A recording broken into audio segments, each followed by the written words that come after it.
Nagmamadali si Dory sa pagbaba ng taxi. Halos mahulog ang suot niyang malaking salamin sa mga mata at mapatid sa haba ng palda. Tumakbo siya sa entrada ng mataas na building.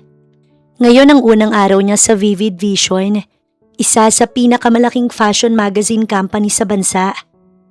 Itinapat niya ang suot na ID sa ID card scanner sa access control system. Nang umangat ang harang, nagkakandara pa siyang nagtungo sa elevator. Nang marating ang pakay na floor, nagkukumahog pa rin siyang lumabas.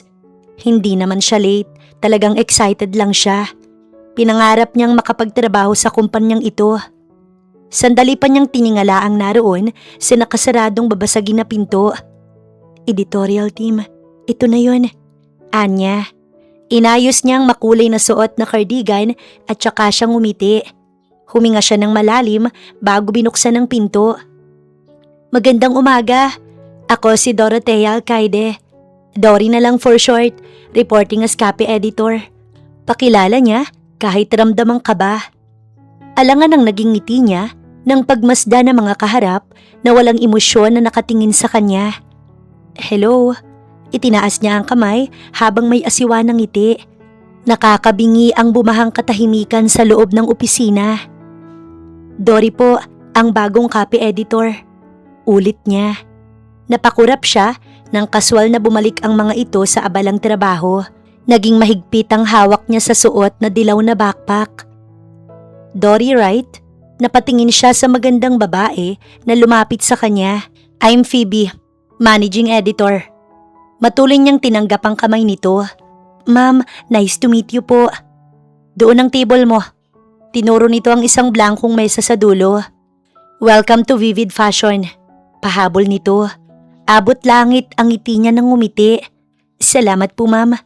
Namamanghang sinundan niya ng tingin ng maganda at mabait pang managing editor. Nawala rin ang ngiti niya nang makitang dinaanan nito ang bote ng alcohol spray at pinaliguan nito ang kamay. Where's the new copy editor? Narinig niya ang may bahid na irita sa boses na iyon. Agad niyang itinaas ang kamay. Nandiyan na po. Patakbo siyang lumapit sa mesa. Hinubad ang bag at nagtungo sa cubicle kung saan galing ang boses. Tanaw niya roon ang nakayukong babae. Here, kailangan mong i-proofread ang mga yan. Tinignan niya ang patong-patong na puting mga papel na basta na lamang inabot sa kanya. Umangat ang tingin nito nang hindi siya kumilos. Tinaasan siya ng magkabila nitong kilay. Sinulyapan niya ang suot na ID ng babae. Naroon ang pangalan nito at ang posisyon na editor-in-chief. Yes, chief. Seryoso siya nitong tiningnan at ngumiti naman siya. Go to work. Inis nitong singhal. Mabilis siyang kumilos. Bumalik sa mesa. Inumpisang basahin at i-check ang mga dokumento. Hindi rin niya natiis na hindi sulyapan ang bagong kasama sa trabaho. Napangiti siya. Tanggap niya na ganito ka-istrikto ang mga ito dahil kitang-kita niya ang pagiging determinado ng lahat at nakadagdag iyon ng kagustuhan niyang gampanan din ng trabaho. Lumipas ang ilang oras, palabas ng department si Dory para sa ilang minutong coffee break nang matigilan. Copy editor?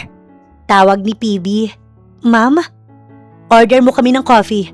Opo ma'am. Americano sa akin. Latte sa akin. Cappuccino sa akin with no sugar ha. Sinundan niya ng tingin ng mga boses na iyon mula sa mga cubicle. Ice coffee sa amin. Dagdag ng dalawa pa. Nagtapos ang mga mata niya sa managing editor na nakataas ang isang kilay. Nakuha mo? Tanong nito. Sunod-sunod siyang tumango. Pinanood niyang kunin nito ang card sa wallet bago maarting itinaas. Ako pa ba lalapit? Mabilis siyang naglakad palapit dito. Isang Americano, latte, cappuccino at 2 iced coffee. Ulit niya nang abutin ng ATM card. Babalik po agad ako. Paalam niya bago lumabas.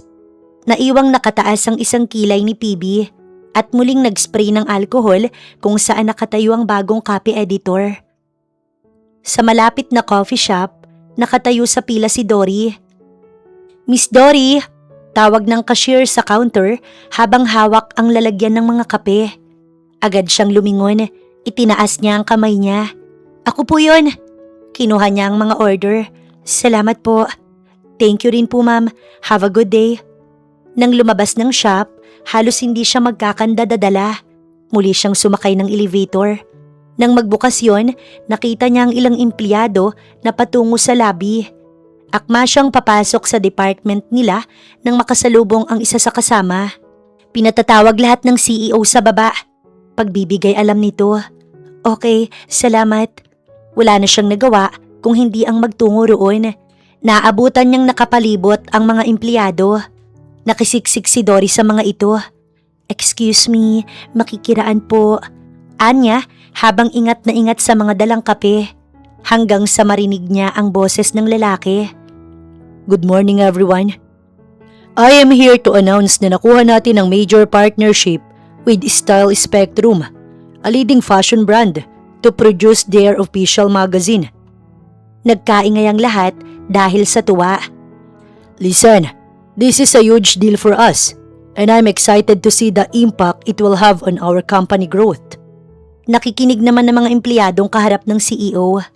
Let's work together to deliver a high-quality publication that exceeds their expectations, showcases our expertise in magazine publishing, and strengthens our position as a leader in the industry. Sabay-sabay na sumagot ang lahat.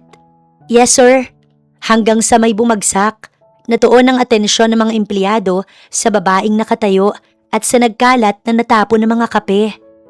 Gulat na napatingin si Dory sa sumagi sa bitbit niya nang hindi namamalayan bago sinundan ng tingin ang kumalat na kape sa sahig. Natigilan siya nang makitang isang itim at nangingintab na sapatos. Marahang umangat ang tingin niya. Napalunok siya nang magtagpo ang mga mata nila ng CEO. Binalingan nito ang mga kasama niya sa departamento. Editorial team, in your department now. Humakbang na ito. Iniwasan ang mga nagkalat na kape. Nang makalampas ang CEO, doon lamang siya napakurap. Unti-unting umalis sa mga empleyado. Napatingin si Dory sa lumapit sa kanya. Bayaran mo ang mga kape na yan ah. Gigil na bulong sa kanya ni PB bago umalis. Naiwan siyang mag-isa kasama ang mga nagkalat na kape. Tinanaw na lang niya ang palayong CEO. Natigilan si Dory nang makabalik sa department. Naroon sa mahabang mesa ang lahat ng mga kasamahan niya, habang nasa gitnang silya ang nakadikwatrong boss nila. Let's get straight to business. We have a tight deadline to meet, so let's make the most of our time. Let's discuss the theme we're proposing for Style Spectrum. Formal nitong wika. Nakayuko si Dory na naglakad patungo sa mesa kung saan ang editor-in-chief at iba pang kasama. Hinila niya ang silya. Sandali pa siyang napatingin sa CEO. Umirap ito bago ipinatong ang mga braso sa ibabaw ng mesa. Let's start. Anito. Bagsak ang mga balikat ni Dory nang makalabas ng kumpanya. Madilim na't kailangan niyang mag-overtime sa unang araw ng trabaho. Pilit niyang hinabol ang huling bus na paalis. Sandali! Sasakay ako, Manong! Nang huminto iyon, nagmamadali siyang sumakay. Hilahod siyang sumandal sa kinauupuan niya. Nang huminto sa tapat ng village, sandali lang siyang naglakad habang kinukuha ang susi sa bag bago tumapat sa isang gate. Ay palaka! Napatalon siya sa gulat nang may malakas na bumusina. Naniningkit ang mga mata niya nang lumingon sa malakas na ilaw ng kotse. Muli niyang hinarap ang tarangkahan para buksan. Nang muli niyang marinig ang busina'y napapikit siya. Napipilitan siyang buksan ang gate na nasa tapat ng garahe para sasakay ng kotse. Dire-diretsong pumasok ang sasakyan. Inis siyang napailing at doon na rin dumaan para pumasok ng bahay. Pagod siyang sinarado ang gate. Sa loob ay naabutan ni Dory ang madilim na sala at ang ingay sa kusina. Anong niluluto mo? Tanong niya habang patungo roon. Sa paglalakad, nadaanan pa niya ang cabinet kung nasaan ang wedding picture nila ng asawa. Naabutan niya itong nakatalikod habang ang suit ay nakasabit sa silya. Mukhang masarap yan ah. Maliit siyang tumingkayad para ito ay silipin. Magluto ka ng sayo. Sagot nito nang humarap. Nakataas ang sulok ng labi niya nang panoorin itong isalin ang ininit na pagkain sa oven. Seryosong sinalubong nito ang mga mata niya. Siguro naman, nilinis mo ang kape sa lobby. You know, ayokong marumi ang sulok ng kumpanya ko. Anito, nang bitbitin ng pagkain paakyat sa hagdan, inis na lang na nasipa niya ang paa ng Silya. Binalikan pa niya ng tingin ng picture frame kung nasaan siya at ang CEO, ang Chief Executive Officer at ang may-ari lang naman ng Vivid Vision na si Everest Fernandez Yuchenko ang kanyang asawa. Pagkatapos ng kasal ay ilang buwan na silang nagsasama sa bahay pero wala pa rin silang pakailam sa isa't isa. Bakit? Dahil pinagkasundo lang naman sila ng mga lolo nilang parehong sundalo. Nang mawala ang lolo niya ay ang lolo nito ang tumupad ng kasunduan. Kung sino ang kahuli-hulihang apo ng mga ito ay ipapakasal para sa hindi makalimutang pagkakaibigan. Nagdadabog na umakyat ng hagdan si Dory. Huminto siya sa tapat ng pinto ng kwarto ni Everest. Araw-araw niyang kasama sa isang bahay ang lalaking walang pakailam sa kanya.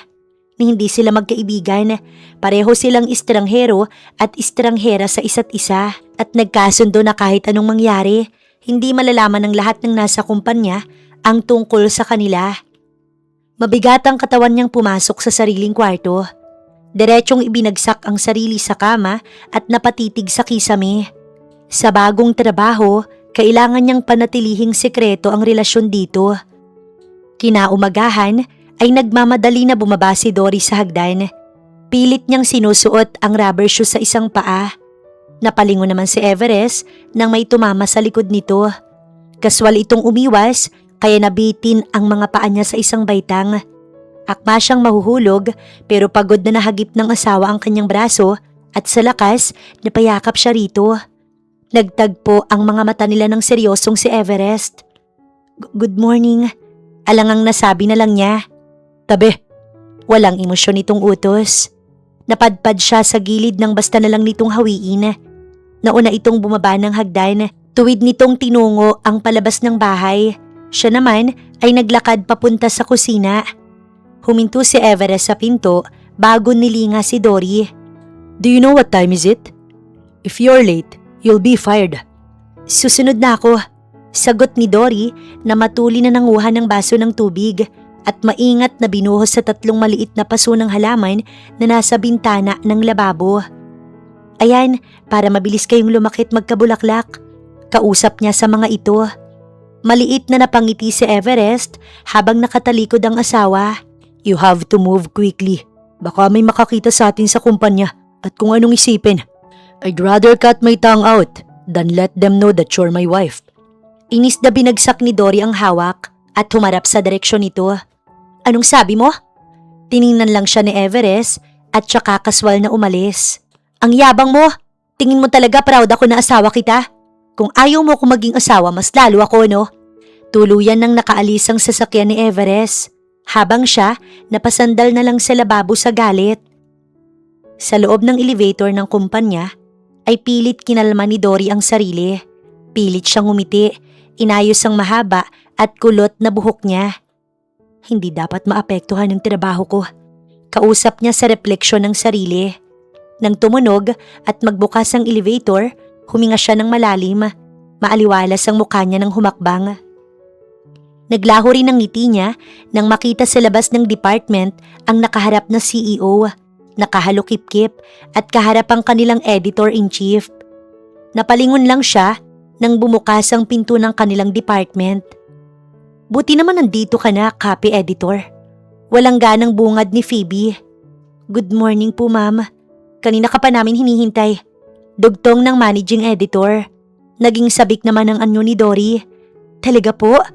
Pasimpleng tinapunan ng tingin ni Everest ang empleyado na kausap ng asawa.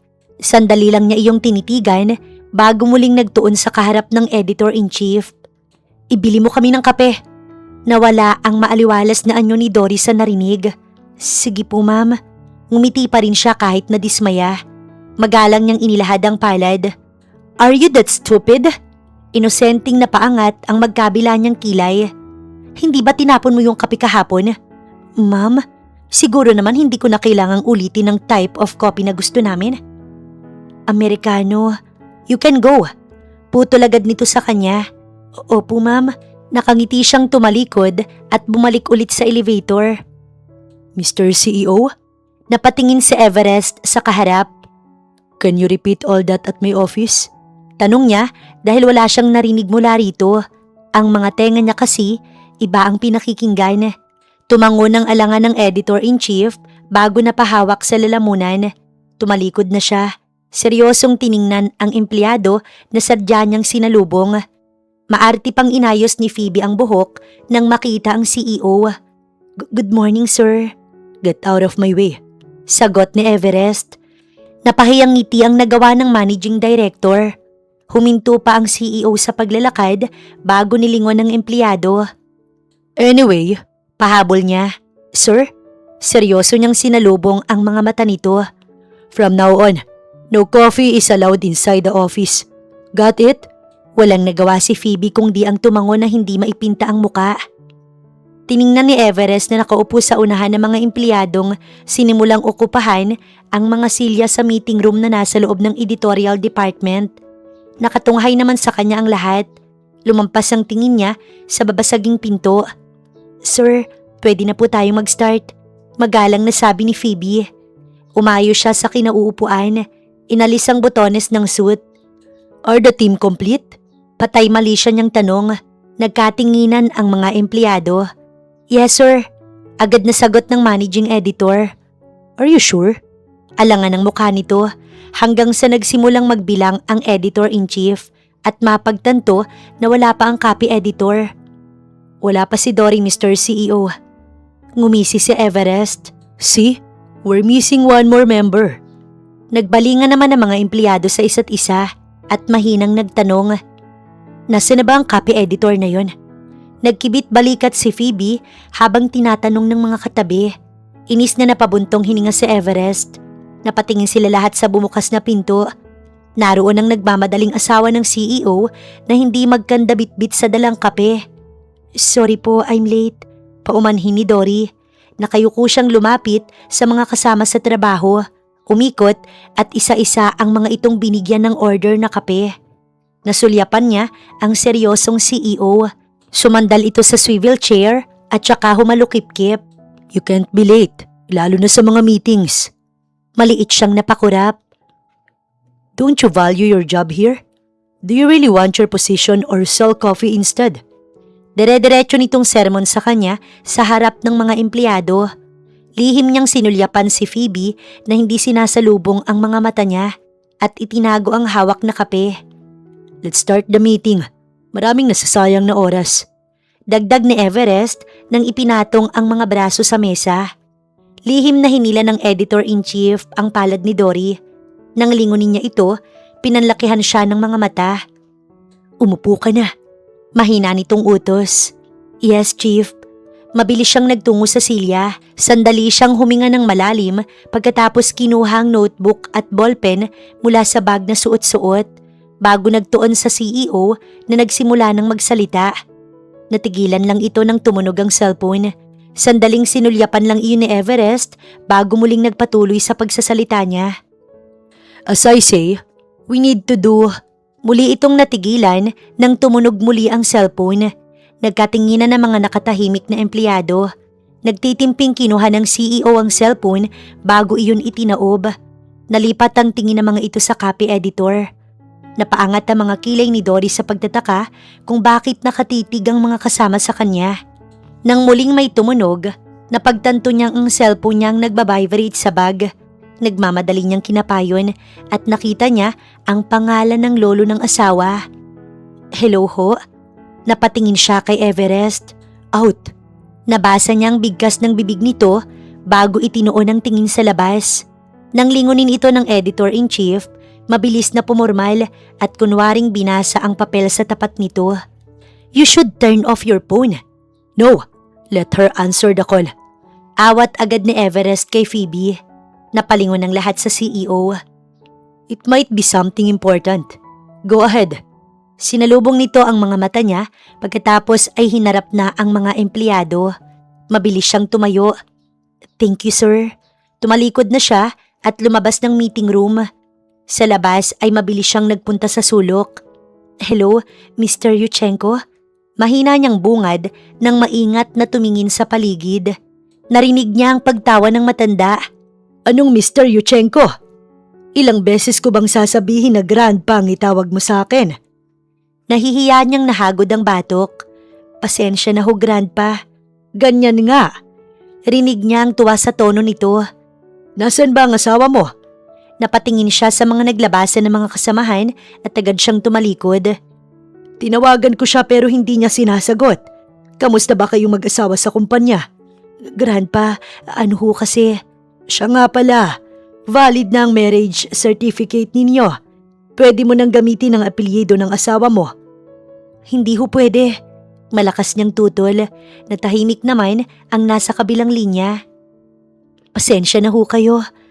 Ayaw mo bang gamitin ang apelyido namin? Ng asawa mo?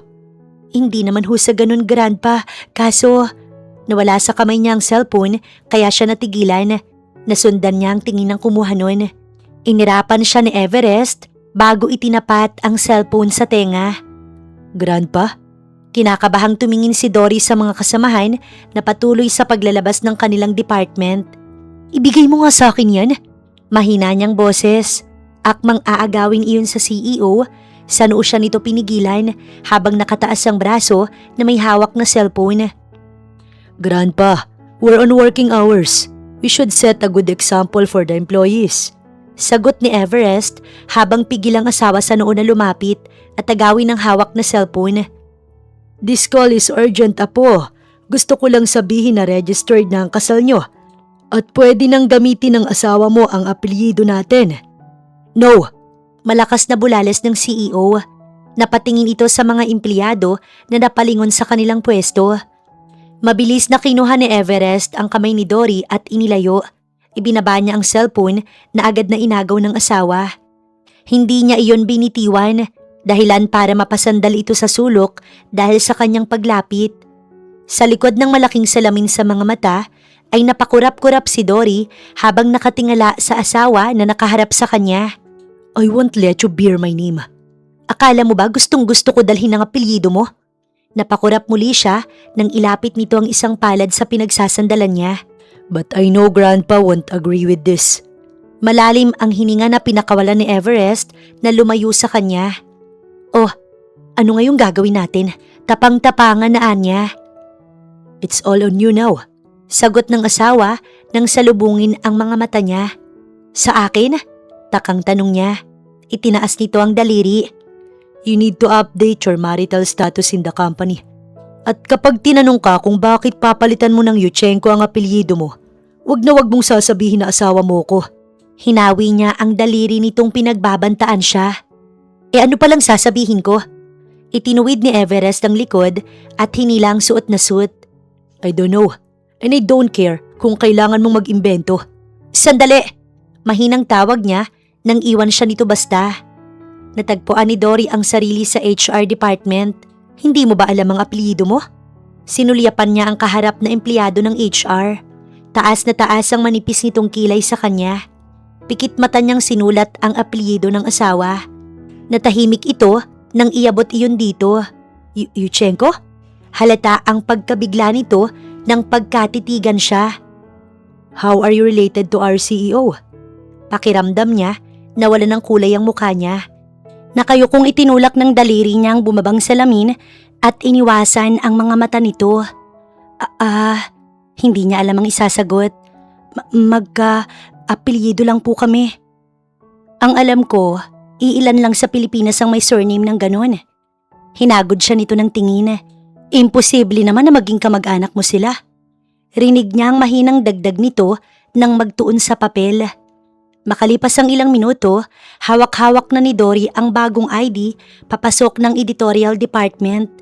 Nagawa naman niya ng paraan ng pangalan ng CEO sa marriage certificate. Naabutan niya ang mga kasama na abala sa trabaho hanggang sa may tumama sa ulo niya na lumilipad na magazine. You! Why are you standing there like a stupid? Ang dami mo nang i-review na articles. Sunod na bulyaw ni Phoebe. Sandali siyang natigilan bago natauhan. Opo ma'am, agad siyang yumuko para pulutin ang magazine bago mabilis na kumilos.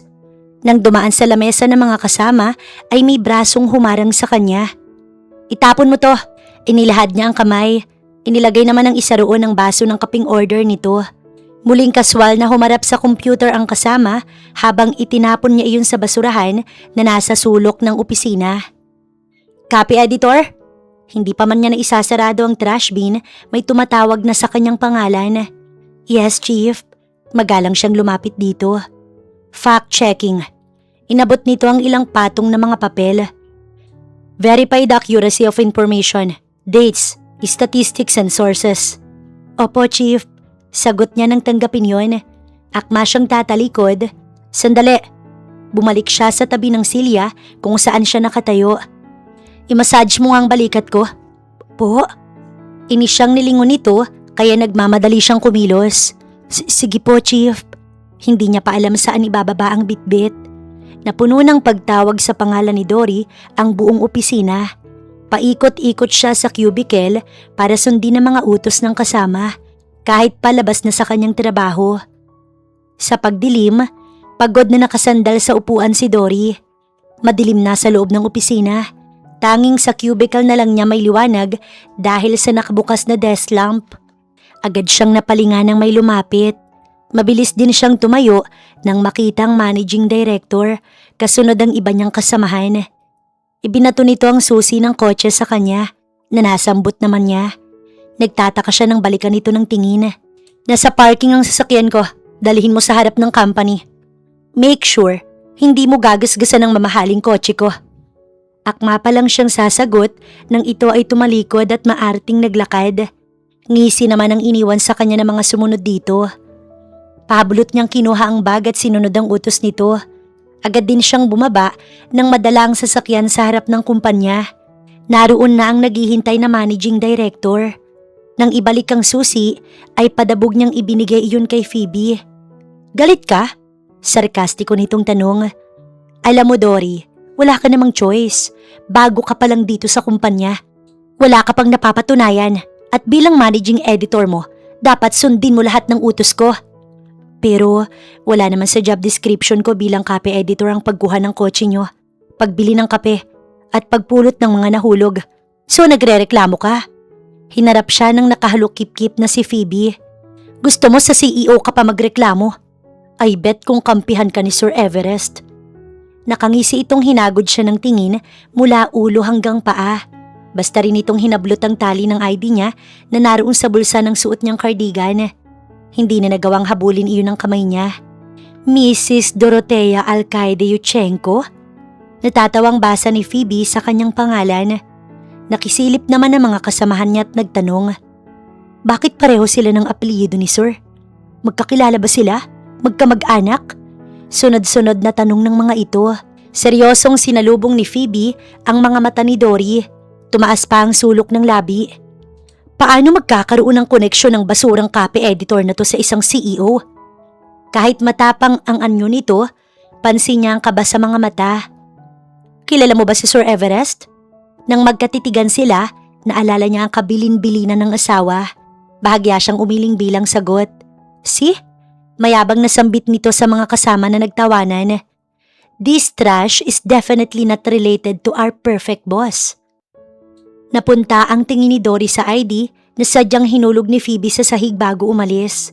Pinulot niya iyon, sandaling pinagmasdan at isinuot sa leeg niya. Pumihit na siya pero napahinto rin nang makita ang asawa. Seryosong nakatitig ito sa kanya habang ang kamay ay nasa loob ng bulsa. Sa itsura nito kanina pa sa pwesto.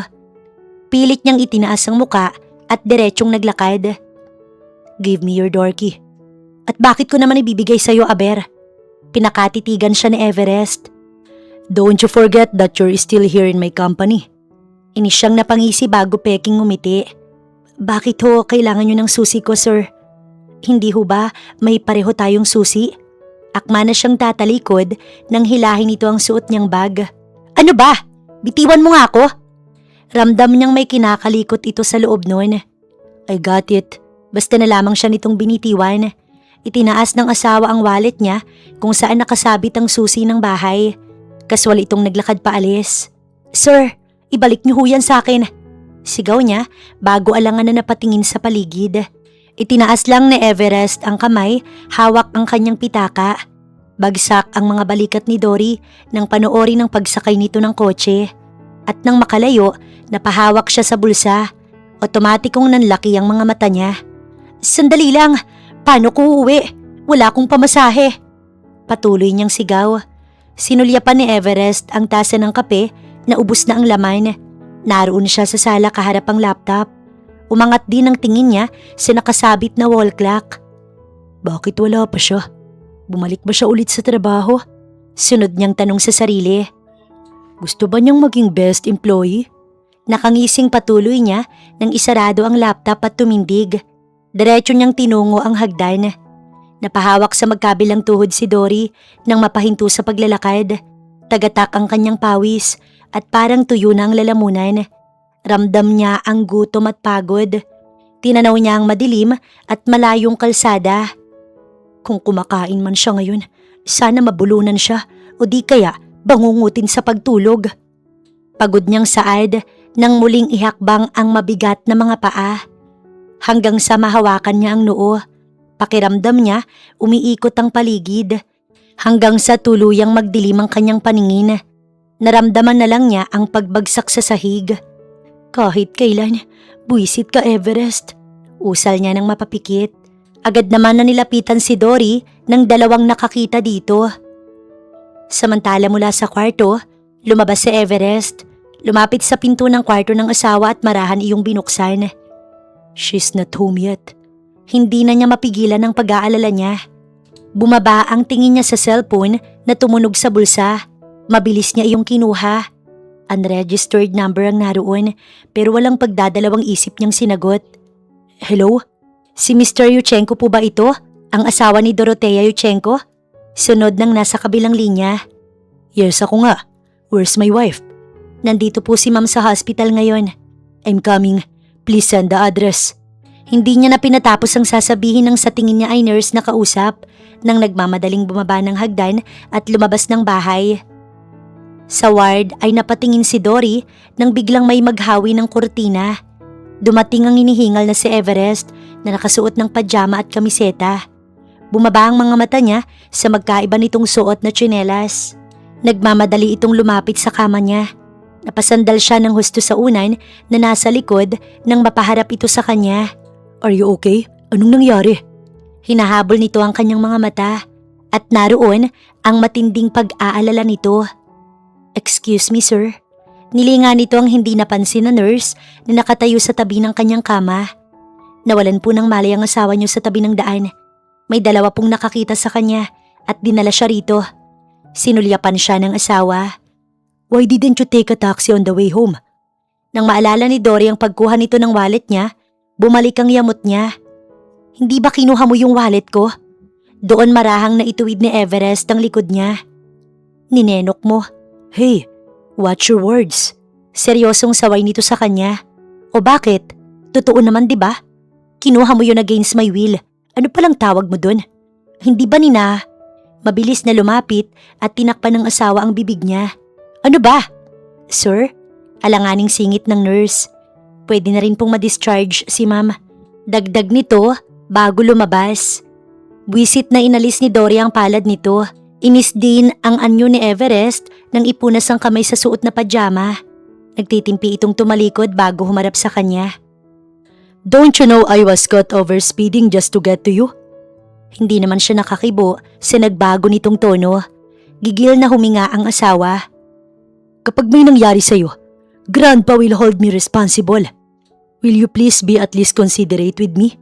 Huminahon ng himig ni Everest. Kung pwedeng hindi masaktan ni dulo ng daliri mo, yun ang kailangan kong gawin. Patuloy nito bago umalis. Sandaling hindi nagawang kumilos ni Dory bago nagdesisyon ng bumaba ng kama. Sa paglabas ng hospital, marahan ang paglalakad niya. Ramdam niya ang namamanhid pa rin na binti buhat sa paglalakad kanina. Akma siyang tatanaw ng taxi nang may humintong kotse sa tapat niya. Bumaba ang bintana noon. Get in. Naroon si Everest na tuwid ang tingin sa daan at hawak ang manibela. Napakurap pa siya nang salubungin nito ang kanyang tingin. Umuwi na tayo. We have early work tomorrow. Lumapit si Dory sa pinto at sumakay. Naging tahimik sila sa loob habang pauwi. Muli siyang napatingin sa tsinelas nitong magkaiba. Napabuntong hininga siya at lihim na sinulyapan ang tahimik na asawa. Kinaumagahan, dire-diretsyong pababa ng hagdan si Everest. Sandali! Napahinto naman siya at napalingon. Naroon ang asawa. May hawak na platito ng tinapay at tasa ng kape. What is it? Pansin niyang asiwa itong sumagot, kaya sinulyapan niya ang suot na relo bago kasual na pumamulsa. I'm going to be late. Para sa'yo. Humakbang si Dory. Inilapit ang hawak. Nahihiya niya iyong tiningnan. Nagtoast ako ng tinapay at nagtimpla ng kape. May kaba niyang sinalubong ang mga mata ni Everest. Ginawa ko para sa'yo. Lumapit naman ito. Sandaling sinulyapan iyon bago lumipat ang seryosong tingin sa kanya. Why are you giving me this morning treat? Hindi niya alam kung saan babaling para makaiwas. Kasi hinawi ni Everest ang suit sa magkabilang bewang at buong kumpiyansang ngumiti. Are you falling in love with me after last night? Ano? Sarkastikong sagot niya nang agad itong tingnan. I did that for my own good. And I'm not trying to be a knight in shining armor. Ayoko lang magalit si Grandpa at pinabayaan ko ang apo ng kaibigan niya. Napangiti sa inis si Dory. Alam mo, ang layo na ng narating ng isip mo. Bilib na bilib ka masyado sa sarili mo. Ginawa ko to dahil ayoko magkaroon ng utang na loob sa tulad mong ubod ng yabang. Dugtong pa niya, gamit ang isang kamay nang may kinuha mula sa bulsa. And what is that? Walang ideyang tanong ng asawa. Duplicate ng susi para hindi mo nakunin ang akin. Napangiti si Everest nang kunin iyon. Inis na sanang ibabalik ni Dory ang hawak nang pigilan siya nito. We should not waste food. Pinanood niya itong kumain habang hawak niya ang platito. Kakainin din pala, ang dami pang sinasabi. Anya nang iabot ang kape. Sa pagtalikod para kunin ang bag, maliit din siyang napangiti. Nang lumabas, naroon ang kotse ng naghihintay na asawa. Itinikom niya ang bibig para pigilan ang paglawak ng ngiti. Nang bumaba ang bintana, ay naroon ang nakakunot noon na si Everest. Itulak mo ang likod ng kotse. Mabilis na naghalo ang kilig ni Dory sa narinig. Ayaw mag-start ng kotse ko. Paliwanag nito habang nakalingon sa likod ng sasakyan. Ngiting aso ang nagawa niya. Nang balingan siya, nagtaka pa ang anyo nito nang hindi pa siya kumikilos. I'll give you a free ride. Saad ng asawa. Nang suhol pa. Anya nang magtungo sa likod ng sasakyan. Napangiti si Everest habang pinanonood sa rearview mirror ang asawa na buong puwersang tinutulak ang likod ng kotse. Nang umandar na ang sasakyan, hinintay niya itong makasakay. Naging tahimik ang biyahe nila papunta sa kumpanya. Si Dory nakatutok sa hawak na tablet para magtrabaho. Nang mag-angat ng tingin, natanaw niya ang building ng kumpanya. Nagkukumahog siyang inayos ang gamit. Napatingin naman sa kanya ang CEO. Ibaba mo na lang ako sa tabi. Baka may makakita sa atin. Hinubad niya ang seatbelt. Nilingan naman siya ni Everest. Hinawakan niya ang pinto para bumaba na nang magsalita ito. I understand it's best if the company doesn't know about our arranged marriage. They should only see a professional relationship between us. Seryosong dagdag nito na ikinalingon niya rito. Pero dahil nakatira tayo sa isang bahay, being friend won't be that big of a deal, right? Pinagtagpo nila ang mga mata nila. What do you think? Tumango naman si Dory. Magandang ideya yon. Wala rin naman akong kaibigan sa kumpanya.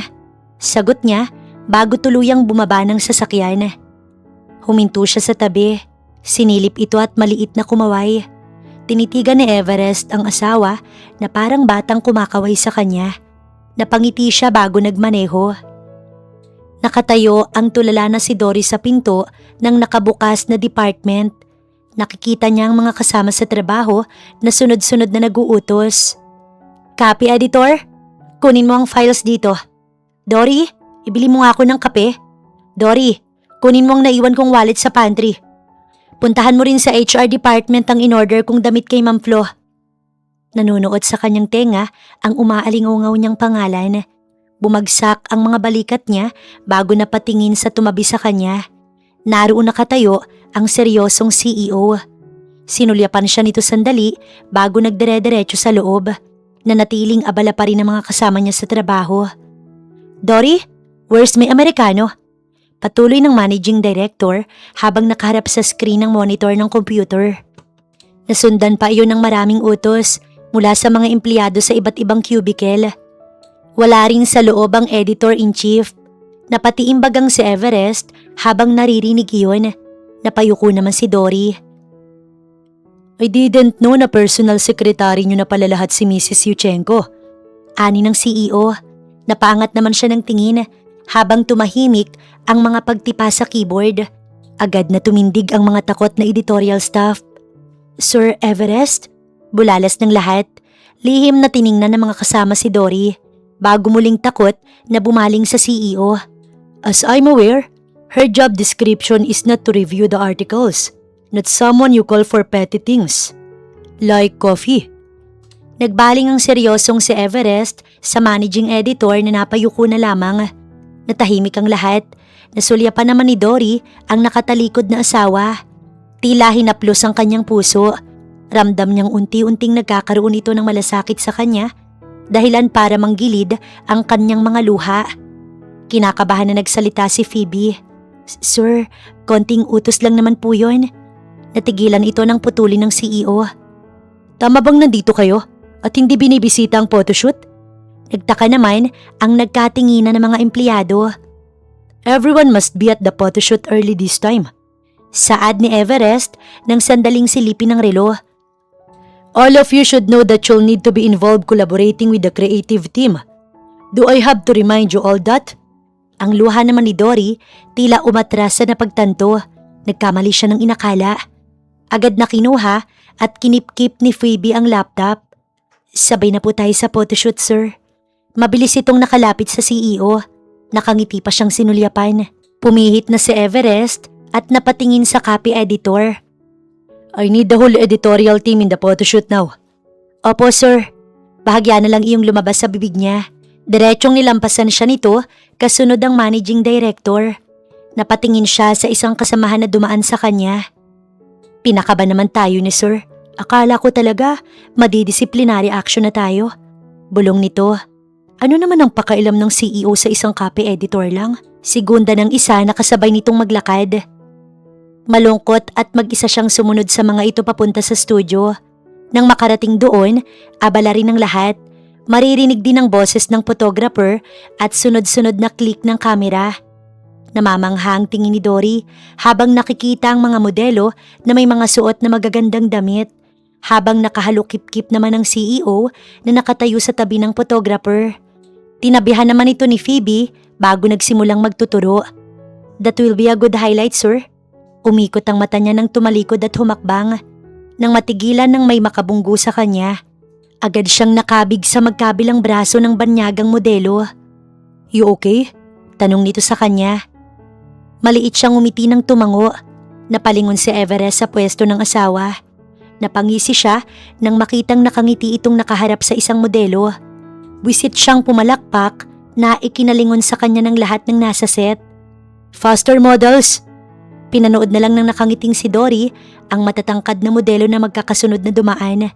At nang masalubong ang tingin ng CEO, pikon niya itong inirapan. Tumayo ang photographer. Pa-adjust naman ng overhead lighting para sa next shoot. Napatingala ang lahat sa halera nang nakakasilaw na mga ilaw sa itaas. Gulat si Dory nang ipagtulakan siyang lumapit ni Phoebe. Si Dory nang mag-aayos.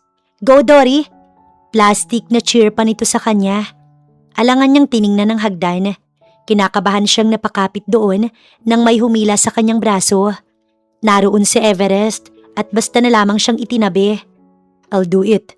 Pero sir, tinignan nito ang managing director na agad huminto sa pagsasalita bago umakyat sa hagdan.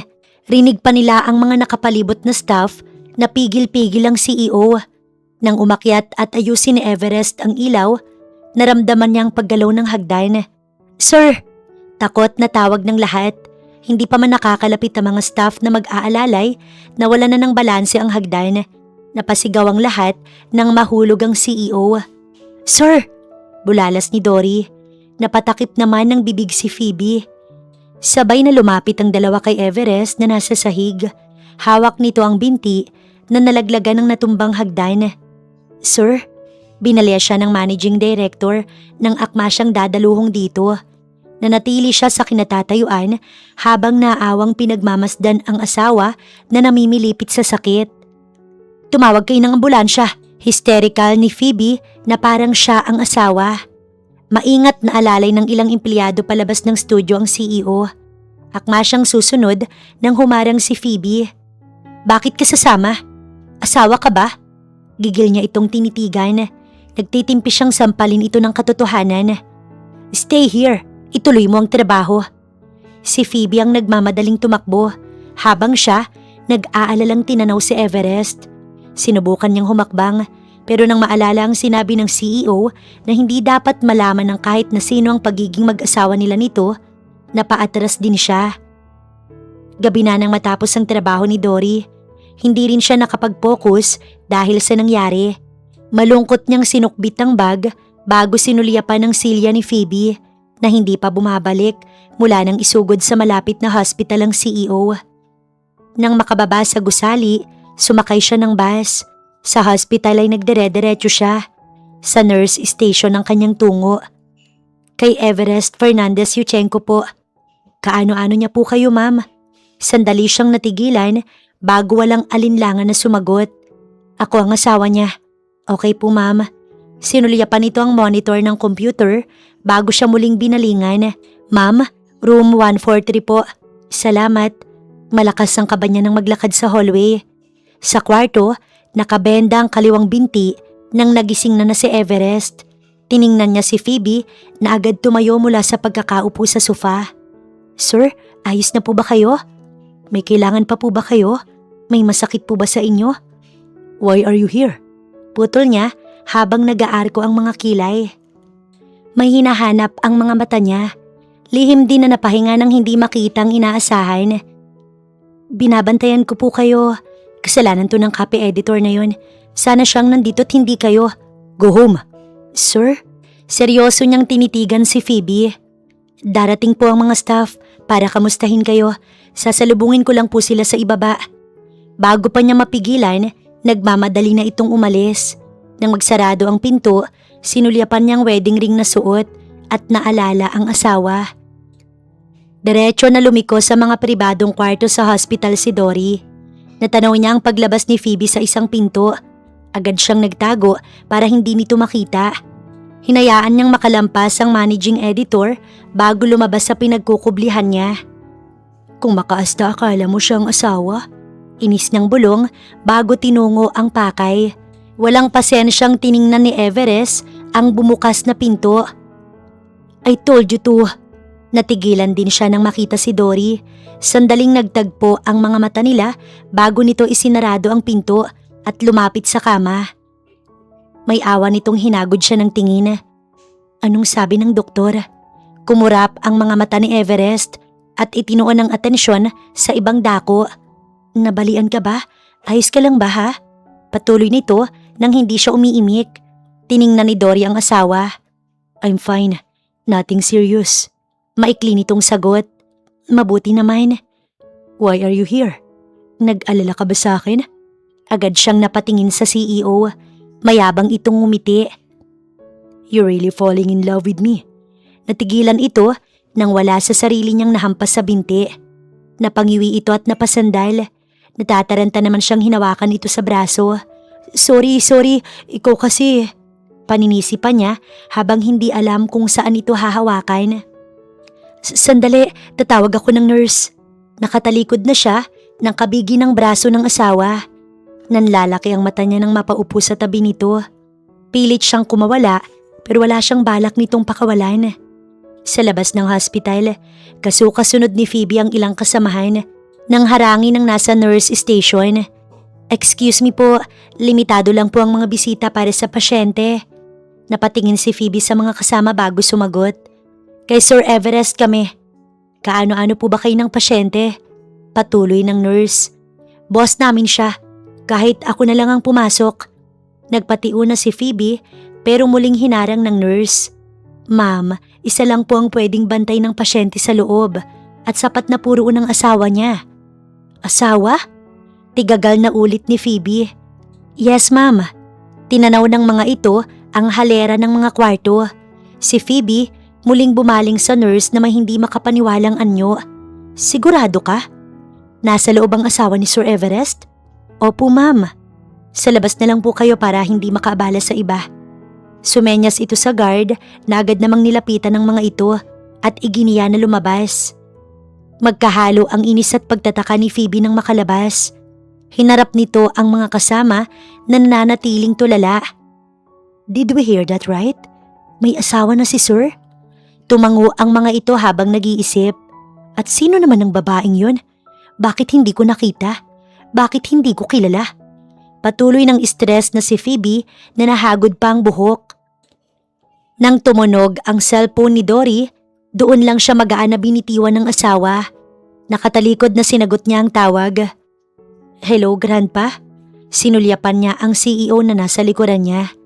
Oho, ayos na ho si Everest. Huwag na ho kayo mag-alala. Ako na hong bahala sa kanya. Opo.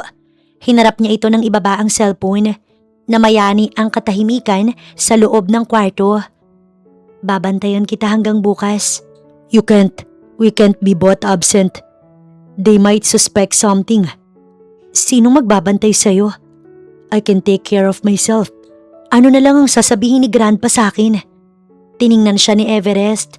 Muli siyang nagsalita. Ako nang bahala basta babantayan kita.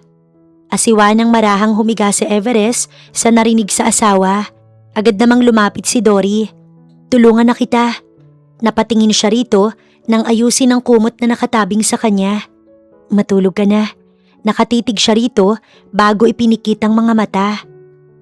Kinaumagahan, tulak-tulak ni Dory ang wheelchair ng asawa. Sandali pa siya nitong tiningala. Bakit ba ganyan ang itsura mo? Nagtataka nitong tanong. Inayos niyang bandana na nakapaikot sa ulo at mukha niya. Nakasuot din siya ng sunglasses habang alerto na tumitingin sa paligid. Kailangan kong mag-ingat. Baka may makakita sa atin. Baka biglang sumulpot si Ma'am Phoebe na parang kabuti. Natawa naman ng mahina si Everest. Nang makalapit sa kotse, alalay siya nitong makasakay. Mula naman sa pinagtataguan, lumabas na si Phoebe at ang mga kasama nito. Sino ba ang asawa ni Sir? Bakit nakatakip ang mukha niya? Reklamo ng mga ito na hindi man lang nakita ang mukha ng asawa ng CEO. Nang makarating sa bahay, akbay-akbay si Dory ni Everest na hawak naman niya sa bewang. Sukbit niya rin sa likod ang bag habang kip-kip ang saklay para sa asawa. Are you going to kill me? Tanong nito nang basta na lamang siyang ibagsak sa sofa. Nakalimutan ko, may sprain ka nga pala. Maingat na ipinatong niya sa una ng binti nito. Kinuha niya ang bag at dinala sa itaas ng bahay. Sa hagdan, nagmamadali siyang bumaba. Nagugutom ka na ba? Anong gusto mong ipaluto? Hirap na lumingon si Everest. Magluluto ka? Oo, hindi mo naman ako kasing sama na kapag nagluluto sa kwarto kumakain ng mag-isa. I want curry. Can you do that? Mayabang na nagkibit balikat ang asawa. Ipagluluto kita ng pinakamasarap na curry. Napangiti si Everest nang tumalikod ito bago na paseryoso. Matapos magluto, ay dala-dala na ni Dory ang niluto sa food tray nang magpunta sa sofa. Heto ho kamahalan. Ipinatong niya iyon sa mesa. Kain na tayo. Ibinigay niya ang kutsara nito. Tinanggap naman iyon ni Everest at ngumiti. Sa kauna-unahang pagkakataon, nagsalo sila sa pananghalian ng magkasama at nagkukwentuhan na parang tunay na mag-asawa. Sinulyapan ni Everest si Dory na nakaupo sa carpet at kaharap sa sala. Pareho silang nakatutok sa sari-sariling laptop para magtrabaho. Kunwari niyang nilinis ang lalamunan kaya napatingin ito sa kanya. Gusto mo ng tubig? Tanong agad nito at takmang tatayo. No, I'm fine. Muli itong bumalik sa kinauupuan nito. Anong sinabi mo sa kumpanya kung bakit ka absent today? Ang nirason ko, nasira ang tiyan ko. Nag-LB, okay na. Nandidiri na putol niya sa asawa bago pa masuka. Alam mo namang hindi ko pwedeng sabihin sa kanila na aalagaan ko ang asawa kong CEO na nahulog at nabagsakan ng hagdan. Umirap lang si Everest hanggang sa tumunog ang cellphone. Yes, Editor-in-Chief? What? Napatingin si Dory sa lakas ng boses nito. Agad na nilingan ng CEO ang glass wall ng bahay. Papunta kayo sa bahay ko? Otomatiko siyang napatayo. Ano? Pupunta sila rito? Mahina niyang boses na tanong. Natigilan sila nang tumunog ang doorbell. Agad na ibinaba ng asawa ang cellphone. They are here. Anong gagawin ko?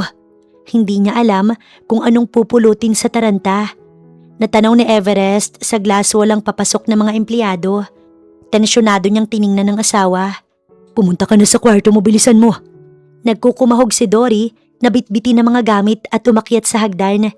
Pigil naman ang paghinga ni Everest nang marinig ang parating at pagkatok sa pinto. Mr. CEO? Boses iyon ng editor-in-chief. Nang may maalala, agad siyang napalingon sa cabinet sa likod kung saan ang wedding picture nila ng asawa. Ika-ika siyang tumindig. Pilit na inabot iyon at itinago sa likod. Kabado ang ngiti niya nang bumukas ang pinto. Sir Everest, naroon si Phoebe. May bitbit pang basket ng prutas, kasunod ang iba pang empleyado. Pumasok na kami dahil alam naming nahihirapan kayong kumilos. Lumapit sa kanya si Phoebe. Malikot ang mga mata nito sa loob ng bahay. Nasaan po ang asawa ninyo? What do you mean? Humigpit ang kapit niya sa picture frame na nanatiling nasa likuran. Ang sabi po ng nurse sa hospital, kasama niyo raw po ang asawa niyo sa kwarto. May asawa na po pala kayo? Humina ang boses nito sa huling sinabi. Agad itong binantaan ng tingin ng kasamang editor-in-chief. Pasensya na po kayo sa biglaang pagbisita namin. Maayos na po ba kayo, sir? Magalang na tanong ni Jenny. I'm okay now. The doctor didn't allow me to go to work for a few days. Kaya nga, sir, kami na ang pumunta rito sa inyo. Singit ni Phoebe. Maliit na tumaas ang magkabilang kilay niya nang tingnan ang editor-in-chief na nahihiyang sumagot. Kailangan po kasi namin ng input ninyo, sir. Doon po sa project natin with Style Spectrum. Nanginginig niyang itinuro ang labas. You can all stay in Lanay para makapag-relax kayo while working. Yes, sir. Thank you po. Tugon ni Jenny. Iginiyan itong maglakad ang editor team palabas.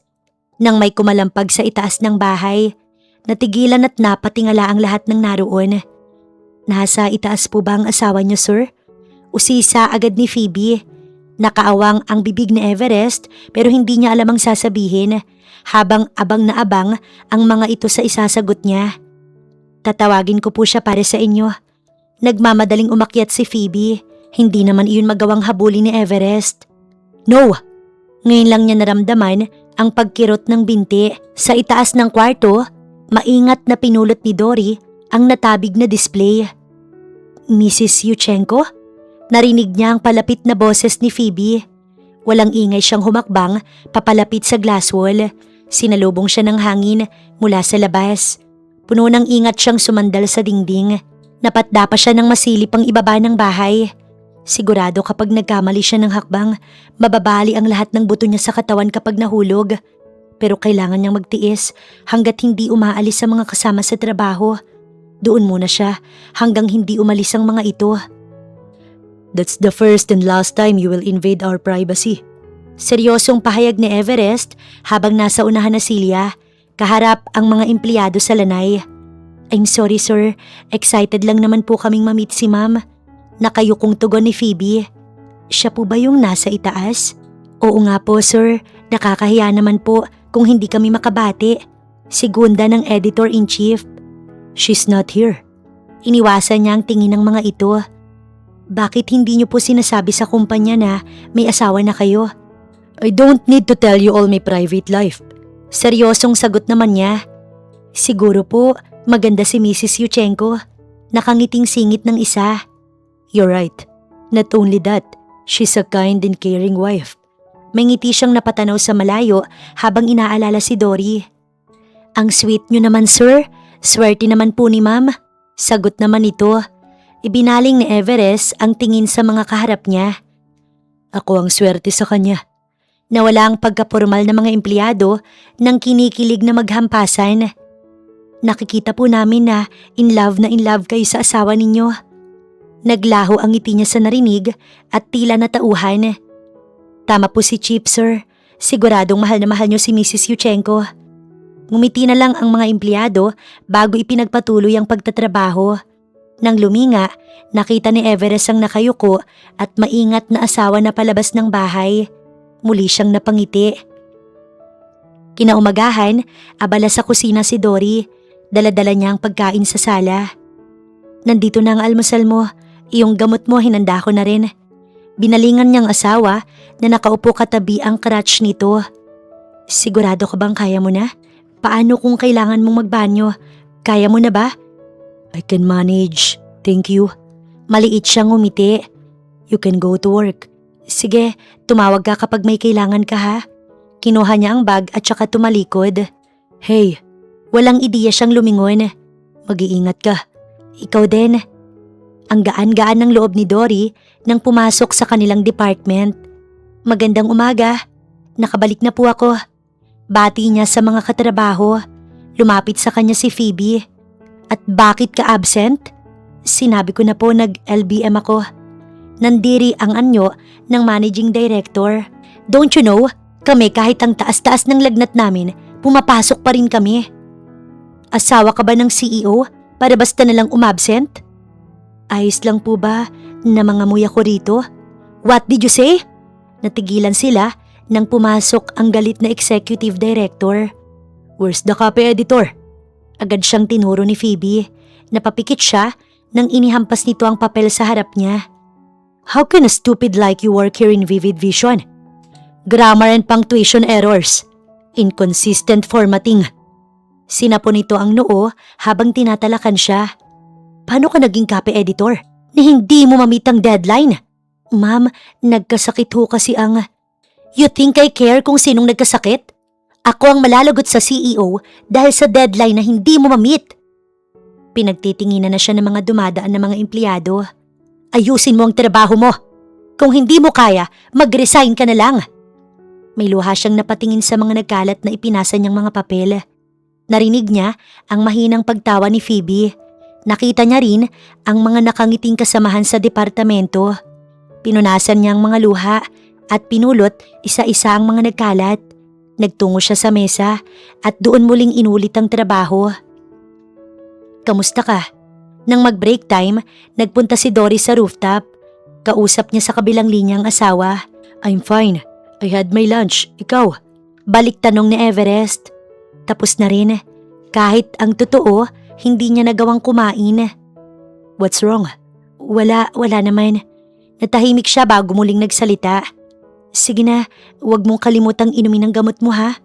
Ibinaba ni Dory ang cellphone habang sa kabilang linya naman naiwang nag-iisip si Everest. Muli itong nagtipa sa cellphone. Hello, Editor-in-Chief? How's everything in your department?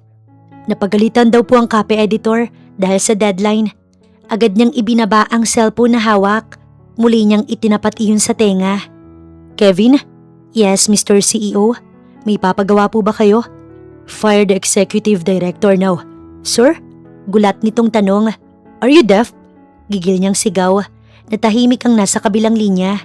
Yes, sir. Nagmamadali nitong tugon. Umigting ang panga niya nang ibaba ang cellphone bago napapikit sa inis. How dare they treat my wife like that? Madilim nang makauwi si Dory sa bahay. Malungkot niyang sinarado ang gate at nang lumingon ay nasa entrada ang naghihintay na nakasaklay na si Everest. Bakit ka nasa labas? Takang tanong niya nang makalapit dito. Seryoso siya nitong pinagmasdan. Okay ka lang ba sa kumpanya? Oo naman. Pumasok na tayo. Akma niya itong aalalayan nang hilahin siya at yakapin. Natigilan naman siya. I told you, we can treat each other like a friend. You can tell me everything. Bulong nito habang yapos siya. Nanggilid ang kanyang mga luha. Naramdaman niya ang palad ni Everest sa likod niya na marahang humahaplos. Dahil doon, gumaan ang kanyang pakiramdam. Ginantihan niya ang yakap nito. Maayos na ako, salamat. Mas ikinulong siya sa mga braso ng asawa. Nang gabing yon, sinilip ni Everest ang pinto ng kwarto ni Dory. Napakurap siya nang makitang dukduk pa rin ito sa trabaho kahit malalim na ang gabi. Napabuntong hininga siya. Mabigat sa loob niyang makita na nahihirapan ito sa sarili niyang kumpanya. Kinaumagahan, hindi na rin naabutan ni Everest ang asawa. May sulat lang itong iniwan sa tabi ng pagkain na iniwan para sa kanya. Sa kumpanya, dala-dala ni Dory ang tapos ng trabaho. Tumayo siya mula sa silya. "San ka pupunta?" Tanong ni Phoebe na nakaupo sa dulo ng mesa at sinipat-sipat ang makukulay na fake nails. "Ibibigay ko lang po to sa executive director." Tiningnan siya nito habang nakataas ang isang kilay. "Hindi mo alam?" "Ang alin po?" Walang ideya niyang balik tanong. Lumapit sa kanya si Phoebe. "Tinanggal na sa pwesto si director. Kahapon mismo matapos kang pagalitan." Napakurap naman siya. "You didn't know? O baka naman may kinalaman ka?" Sinalubong niya ang mga mata ni Phoebe. "Dapat ikaw na lang ang natanggal." Agad namang sumigunda ang isa na lumabas sa cubicle nito. "Ikaw naman ang hindi nagtatrabaho ng maayos. Kasalanan mo kung bakit natanggal si director. Dahil dyan sa kapabayaan mo." That's enough. Napatingin silang lahat sa pumasok. Naroon ang dire-diretso na CEO. Napaatras si Phoebe nang pumagitna ito. I'm the one who fired the executive director. Now, gusto mo bang sumunod? "Sir?" Shut up! Natahimik ang managing director. Seryosong itinapon ni Everest ang tingin sa mga empleyado sa loob ng editorial department. There's no place for bullying and power tripping in my company. I didn't hire a copy editor to be everyone's personal assistant. Her job description is far from that. Huminto ang mga mata nito sa kaharap na si Phoebe. Not to fetch coffee. Pick off your car from the parking lot or run errands. Napatungo naman ito. She's having trouble doing her job because of all your constant orders. And if it happens again, I won't hesitate to fire all of you. May diing pahayag niya. And I don't care kung ang copy editor na lang ang matira sa department na to. Nakakabinging katahimikan ng namamayani. Huminga ng malalim ang CEO at nilingon ang nakayukong asawa. And one more thing. Tiningala ni Dory ang asawa. She's not just a copy editor. Otomatikong lumaki ang mga mata niya. She's my... Napatingin si Dory sa mga kasamahan na naghihintay ng isusunod nito. She's my... Kamag-anak ako ni Sir. Nakapikit na putol niya rito. Napakunot noo si Everest. Nagmamadaling nagpaliwanag siya sa mga naghihinalang mga kasamahan sa trabaho. Malayong kong kamag-anak ni Sir Everest. Hinarap niya ang CEO. Mabilis na kinuha ang kamay nito pagkatapos ay hinila palabas. Naiwang nagkatinginan ng lahat. Kamag-anak? Ulit nang nag-iisip na si Phoebe. Kaya sila pareho ng apelyido? Patanong ng isa. Naku, lagot na. Inaway natin ang isang Yuchenko. Don't be stupid! Yamot na putol ni Phoebe dito. Wala silang kamag-anak na gagawin ng copy editor. Mag-isip ka nga! At karamihan ng kamag-anak ni Sir nasa ibang bansa. Paano niya magiging kamag-anak ang basurang si Dory? Humina ang boses nito. Pare-parehong nag-isip ang mga ito hanggang sa maalala ni Phoebe ang pag-akyat ng CEO sa hagdan para palitan si Dory. Siguradong tinanggal nito ang executive director dahil din sa copy editor nila. Naniningkit ang mga mata nito nang titigan ang entrada kung saan lumabas ang dalawa. Kung hindi kamag-anak ni Sir Everest si Dory, anong relasyon nila? Tanong nito sa sarili. Samantala, may bahid ng inis na bumitaw ang CEO sa kamay ng asawa. What's your problem? Hinarap ito ni Dory. Talagang iwa-wife reveal mo ko? Why not? Tingin mo matutuwa sila? Pinagkatitigan siya nito. Ano na lang ang iisipin nila na kinakampihan mong asawa mo na mali-mali naman sa trabaho? I know you did your job. Ayokong malaman nila na ako ang asawa mo. Natigilan naman si Everest. Naghinang ang mga mata nila. That's how much you want to keep this marriage? Ayaw mong malaman na sa akin kakasal at Yuchenko ka dahil asawa kita? Napakurap si Dory sa dismayadong himig nito. Hindi mo naiintindihan. Exactly. Mapait ang naging ngiti ni Everest. I want to protect you, but you don't want me to. Umiling na lang ito at umalis. Humakbang naman siya pero napahinto rin. Kung sasabihin nila sa lahat ng totoo, siguradong kukwestiyonin ng lahat ang pagkapasok niya sa kumpanya, ang pagtanggal nito sa executive director dahil din sa kanya. Magkakaroon ng lahat ng pagdududa sa pamamahala ng kanilang CEO at iisipin na pumapabor ito pagdating sa kanya na asawa. Mas umingay ang chismis tungkol sa CEO at sa kanya sa mga lumipas na araw, hindi bilang kamag-anak na pinapaboran lagi, kung hindi isang kalaguyo nito. Sa gitna ng labi sa ibaba ay kaswal na naglalakad si Dory nang may sumalubong na grupo ng mga babae sa kanya. Nasa unahan ng nakahalukip-kip na si Phoebe. Akma siyang hahakbang para umiwas pero sadya siyang hinarang nito. Anong feeling na backer ang CEO? Nagtitimpi niya itong tiningnan. Ginawa niya lang ang tama. O baka naman bias lang talaga siya sa'yo dahil kabit ka niya. Anong pinagsasasabi mo? Anya na may linya ang noo. Kung saan-saan namin hinanap ang pangalan mo. Kung saang parte ka ng family tree ng mga Yuchenko. At walang pangalan mo ang lumabas. Wala sa sanga. Wala sa ugat ni sa bunga. Lumapit sa kanya si Phoebe. Wala sa dugo mo ang pagiging Yuchenko. Nung araw na inunahan mo sa pagsasalita si Sir Everest kung anong connection mo sa kanya, ayaw mong sabihin niya na kirida ka niya dahil alam namin na may asawa na siya. Napangiti siya sa narinig. Day nerve. Bakit nakangiti ka pang kabit ka? Akala ko pa naman matalino ka. Paano ko magiging katulad ng sinasabi mo? Lihiti mo kong Yuchenko. Listen guys, tawag pansin ito sa mga empleyado sa lobby nang hindi siya masagot. Itong babae na to, galing sa editorial team na si Dory Alcaide, hindi ka mag-anak ni Sir Everest. Matapang na sinalubong nito ang mata niya. Dahil siya ay isang kirida. Umugong ang bulungan, napailing na lang si Dory sa walang kwentang satsat ni Phoebe. Tapos ka na? Magtatrabaho na ako. Anya, maglalakad na sana nang gigil siya nitong pigilan sa braso. Seryoso niya itong hinarap. Bitiwan mo ko hanggat hindi pa ako napupuno sa kagaspangan ng ugali mo. Anong sabi mo? Akma siya nitong sasampalin ng kanyang pigilan. Pinagkatitigan niya ito sa mga mata. At para matapos na ang lahat ng chismis na pinapakalat nito, dapat nang malaman ng lahat ng katotohanan. Hindi ako kabet, kirida, kalaguyo o kung ano man ang lumalabas dyan sa bibig mo. Ngumisi naman ito. Ano palang tawag sa'yo? Asawa. Natahimik ang lahat.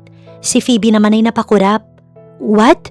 Itinaas niya ang kamay para ipakita ang wedding ring na suot. Ako ang asawa ng CEO. Hindi.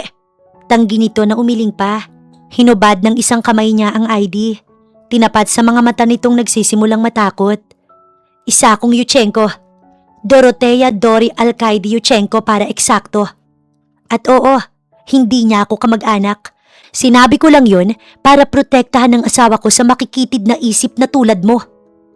Ipiniksi niya ang braso na hawak ni Phoebe na hindi makapaniwala ang anyo. Liar! Paano ka magiging asawa ng CEO? Everyone, look at her! Patuloy nito. Naguguluhan naman ang lahat ng empleyado na nanonood sa kanila. She's not lying. Totoo ang lahat ng sinabi niya. Nagbaling ang lahat sa CEO na nakapamulsang lumapit. Humarap ito kay Phoebe na namumutla na. Dory is my wife and we are legally married. Inabot ni Everest ang kamay ng asawa. She's not a mistress at hindi rin kamag-anak. Sinalubong pa ang mga mata nito. She's my beautiful, kind, caring and beloved wife. Nanggigilid ang mga luha ni Dory. Hinawakan naman ng mahigpit ng asawa ang kanyang palad. Muling nagtuon sa mga empleyado ang CEO. I hope this clears everything now. Hindi. Kontra pa rin ni Phoebe na hanggang ngayon hindi makapaniwalang pinagmamasdan sila. Hindi kami basta maniniwala sa palabas nyo. Napabaling si Dory sa asawa nang kabigi nito ang likod ng bewang niya palapit at halikan siya. Napatakip ng bibig ang mga nakapalibot na empleyado, maging si Phoebe. Nakangiting lumayo si Everest sa nagulat na asawa. That is my formal announcement of my marriage. Anito nang tingnan ang mga empleyado.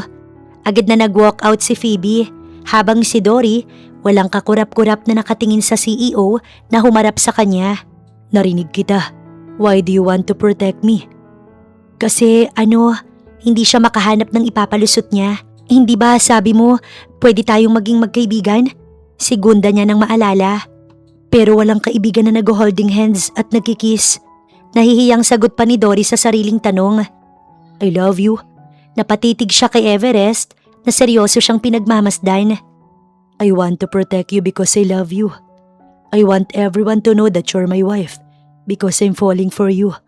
Mahabang pagtatapat nito. Gusto mo bang tutuhanin ang marriage natin? Kunwaring nag-isip si Dory. Tayo, magiging tunay na mag-asawa?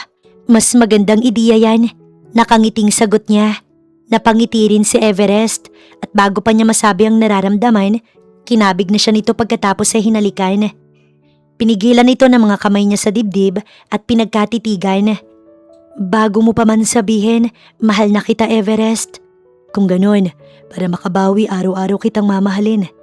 Muli siya nitong hinalikan na tinanggap naman niya. Sa ilang palapag ng kumpanya, pinanood sila ng lahat ng mga kinikilig na empleyado. Muli silang kinasal at sa simbahan, sa kasal na iyon ay bukal at tunay ang nararamdaman nila para sa isa't isa. Nanatili itong CEO habang siya, isa pa ring copy editor na ginagalingan sa trabaho. Hindi na rin siya inaabuso ng mga kasama sa departamento. Hindi dahil sa asawa siya ng CEO, kundi natuto na rin siyang tumanggi sa mga utos na labas sa trabaho niya para magampanan ng husto ang posisyon. Sa tuwing magkatabi sila sa kama ng asawang si Everest, ay para pa rin siyang nananaginip kapag nakikita niya ito. Dahil sinong mag-aakala na ang simpleng arranged marriage magdadala sa kanila sa isa't isa.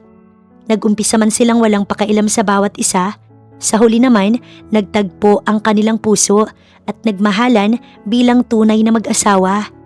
Napangiti si Dory nang yakapin siya ng tulog na si Everest at hinalikan pa siya sa noo.